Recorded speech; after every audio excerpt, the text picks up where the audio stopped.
আমরা জানি অ্যালকোহল সমৃদ্ধ খাবার খাওয়া নিষিদ্ধ, কিন্তু ব্যবহারের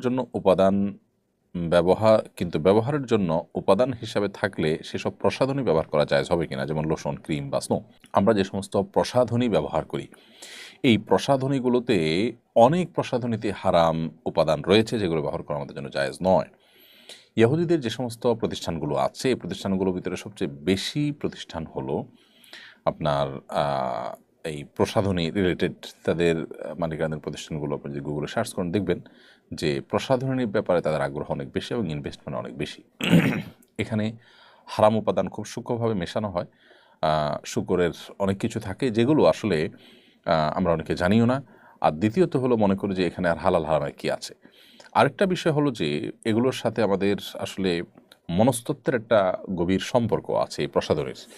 তো এখানে আসলে এমন কিছু উপাদান থাকে যেগুলো আমাদের মনস্তত্ত্বকে নিয়ন্ত্রণ করা হয় বা ধর্মহীনতার দিকে ধাবিত করা হয়। বিষয়টা জাস্ট কোনো ধারণাপ্রসূত বিষয় না। এটার উপরে বহু গবেষণা রয়েছে, বহু আপনার বই পুস্তক রয়েছে, বহু আর্টিকেল আপনি অনলাইনেও পাবেন অথেন্টিক এবং সংশ্লিষ্ট বিষয়ে যারা বিশেষজ্ঞ তাদের। তো যাই হোক, এই কারণে আমাদের এই প্রসাধনীগুলোকে ব্যবহার করতে সতর্ক থাকতে হবে। অ্যালকোহল বিষয়ে আপনি যেটা জানতে চেয়েছেন সুনির্দিষ্ট করে, সেটার উত্তর আমরা বলতে চাই, অ্যালকোহল কিছু আছে জাস্ট কেমিক্যাল টাইপ, এটা আসলে খাবারের জন্য নয়। সেটা যদি থাকে তাহলে সেটা ব্যবহার করাকে আরব উলামা ইকরাম জায়েজ বলেছেন।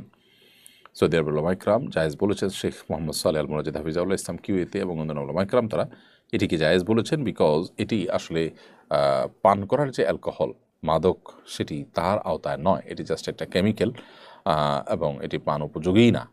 অতএব এটি থাকলে সেটি নাজায়েজ হবে না। তবে নাজায়েজ হওয়ার অন্য কোনো কারণ আছে কিনা প্রসাধনীতে, সেটি আমাদের দেখতে হবে। সম্প্রতি